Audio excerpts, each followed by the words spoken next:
Hey there, yoga friends. Keya Williams here, coming at you with a yoga tutorial. So today we are going upside down in one of my favorite inversions, forearm stand or Pincha Mayurasana. Now I'm near the wall for a reason, because we're going to use the wall to assist us in getting there.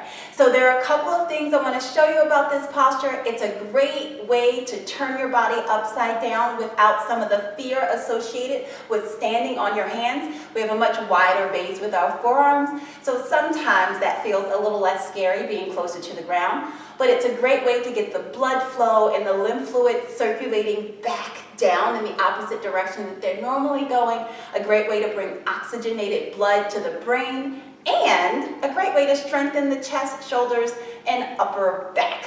All right. I also have a free resource, which is my ultimate guide to inversions, that I'll tell you exactly how to get after we go through our posture. So let's get into it. All right, gang, so we're going to start our Pincha Mayurasana practice right at the wall. And I'm going to show you two ways to do it. One way is the easier way, and one way is the not as easier way, but you'll see which one works best for you. So the easier way that I find to do this pose is to actually clasp my hands, and I'm showing you while I'm sitting up so that you can see exactly what's going to happen when I get there. So I'm going to clasp my hands, and I'm going to tuck my pinky finger underneath because I want a nice, sturdy, firm base with the fist on the mat.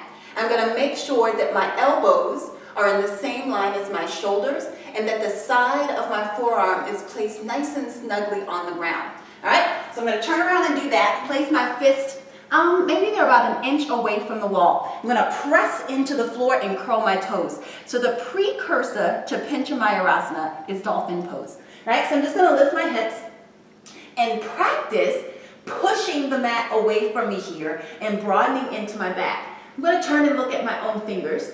And if you want to go further, after you can hold dolphin for a while and feel pretty steady and easy, then you're going to start to walk your feet in a little bit and lifting your hips, right? So what you don't want to happen here, if you walk your feet in and you see yourself sinking down like that, then you might want to stay in dolphin for a while. All right? So once I get my feet in a little bit, I'm going to lift one leg to the sky like it's an arrow shooting for the stars here. And once that's there, I'm going to squeeze into that top leg glute and use that as a little leverage to take some little hops here. All right? So the wall is there so that you can press your heel into the wall and bring your other heel to meet it, right? And then keep pressing away. Now what I like to do here is bend my knees and then use that so that I can draw my navel in and lift up a little bit higher, all right? Maybe you can straighten your legs and then float yourself back down, all right? So that's the easier way to do that posture. The second way to do the same posture is to get the palms flat. Now this is the traditional way, all right? So you want your palms to be flat on the floor. It does give you a little bit more stability with your fingers, but it feels a little awkward to some of us in the chest. So instead of clasping the hand, you're gonna press your palms down, right? You're still gonna hug your inner arms in towards each other and turn your pec muscles on, and the same deal will happen. You're gonna curl your toes under, lift your hips, right? Keep looking at your forearms. Do your best not to let your elbows splay out to the side. Same deal, stay in dolphin or walk the feet forward. And if you want, one leg goes up, right? Give a little kick,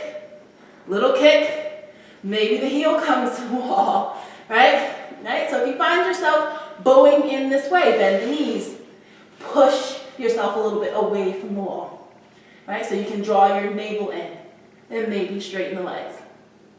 Okay? When you're ready to come down, one foot at a time. And what I didn't do the last time is take a child's pose. All right? So anytime you come out of an inversion like that, take yourself into a child's pose, roll the wrist around, whatever you need to do. And maybe stay here for a few breaths, and then when you're ready, come on up. All right? So have fun doing it. It's not one of those things that you got to make a big deal out of. Nobody's going to judge you if you can or you can't do Pincha Mayurasana. Just have a little good time with it. Now, as for that free resource that I talked to you about, it's my ultimate guide to inversions. It's all the do's and don'ts of being upside down in yoga class safely. So if you want to get your hands on that, simply go to nourished-motherhood.com/upside down. nourished-motherhood.com/upside down. So upside down is one word altogether. nourished-motherhood.com/upside down, and you can grab yourself that freebie. If you have any questions about Pincha Mayurasana, let me know. I'd love to talk about it, or if you'd like me to work up another pose, I'm happy to do so. Thank you so much for hanging out with me. Let me know about your comments in the comments below, and until next time, guys, I will see you around. Bye.